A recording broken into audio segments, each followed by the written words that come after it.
Hi, you're here with Simon at English Coach, and I'm making this video today to discover a little bit more about mastery and what it takes to get to that master status.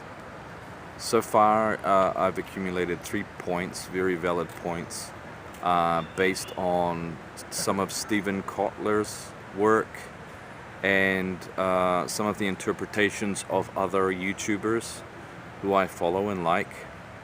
And so far I've come up with 3 really important points here.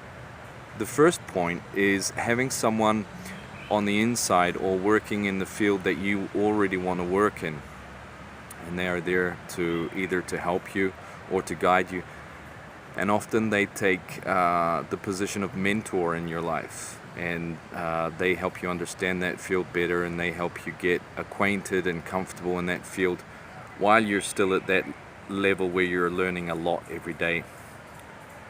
The second thing is based on Malcolm Gladwell's 10,000 hours, which is spending an incredible amount of time doing that thing.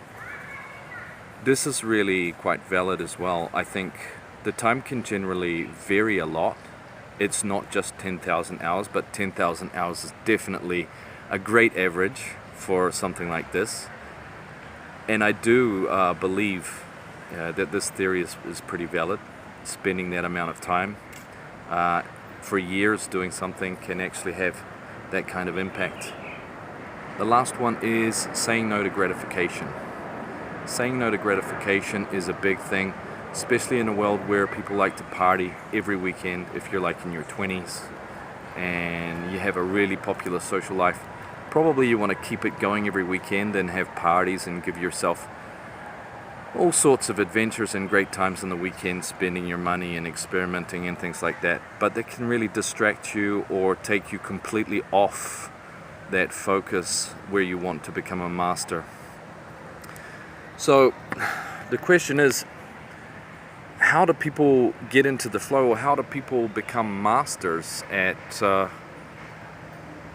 those things that they do or where they work? And one of the points is that they choose something that they love. These other things are great, having someone on the inside of where you want to work, or spending an incredible amount of time, or not having gratification. These all work, but they don't really compare to people who are doing something that they really love, because this can actually bring down the amount of hours on the 10,000 hour theory.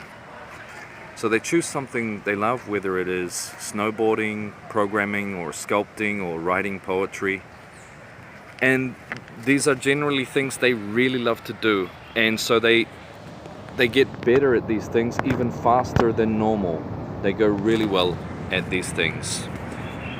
Now, combining having a friend on the inside or a mentor, spending many hours a day doing that which you are doing, which you're focused on, and saying no to gratification and loving what you do, I believe this is the true power and the true path to mastery. The question is, what do you have to do in your life to be able to follow those 4 principles, which are mentor, time spent, saying no to gratification, and loving what you do? What do you have to do, or what decisions do you have to make? What habits do you have to change to get there? That's my question I'm going to leave you with today. Thank you for listening, and I hope you subscribe. Thanks.